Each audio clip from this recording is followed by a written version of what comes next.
Assalamu alaikum. Hope you all are doing good. So today's activity based learning is about alphabets. This is the basic introduction to alphabets. I always like to use the multisensory method of teaching. Actually, multisensory teaching is helpful for children who have some kind of learning and attention issues. However, it can really benefit all students. The more senses you involve, the more likely your students retain and recall the information. Multisensory teaching is the most effective for the special needs kids. When you help your child touch the alphabet, they are getting the tactile feedback and the auditory feedback. Pronouncing the letter name, looking at the letter, and touching the 3D letter with his fingers. X,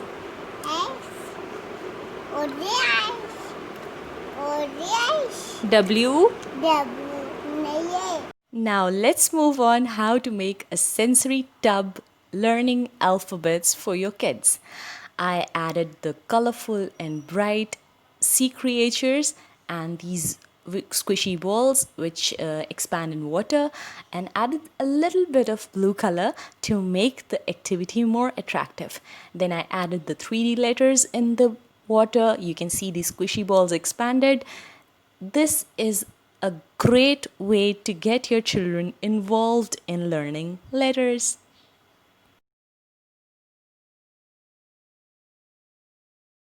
Now, what the child has to do is first let them enjoy those alphabets in the sensory tub.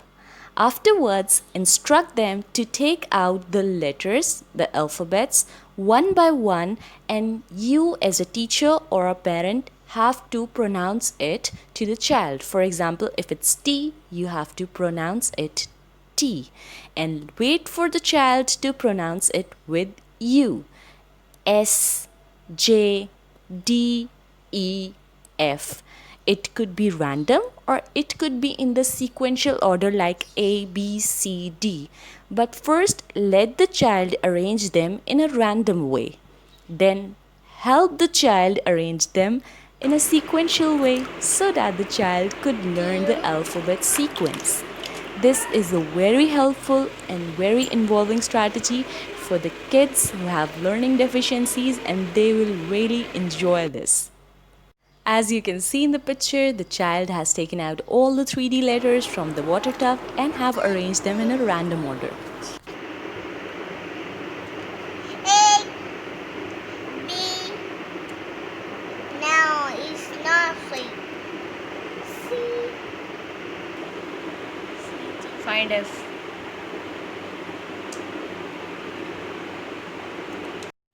Now the alphabets are being arranged in a sequential order. You can help your child in it or they can do it independently. But keep the pronunciation going on while they are arranging the alphabets.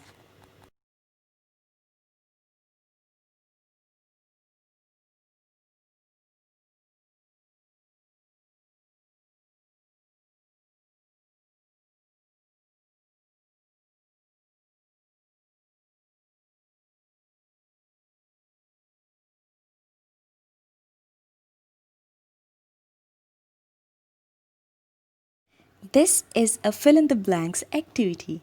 I made this activity, I made it on a paper for my special needs students. You can put all the alphabets in a basket or you can arrange them on a mat. But make things simple and more easier for the special needs students because they don't like and they don't get involved in more complicated things. What the child has to do is they have to think what comes after B and they have to fill in the blank with the 3D alphabet. This activity helps improve the child's cognitive memory, cognition, and it helps retain and recall the alphabets in long-term memory for the special needs kids.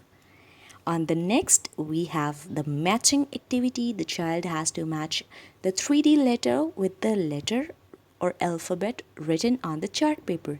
I made it a jigsaw puzzle type activity because the child gets involved and the child is using all of his senses in this activity. His auditory and visual skills are improving through this activity. So get your child involved in these kind of learning alphabets techniques. So this is all for today. We have done matching the 3D alphabets with the written alphabets. See you in the next video, inshallah, with a more involving and hands-on activity for the special needs kids. Till then, I will wait for your suggestions and don't forget to like and subscribe.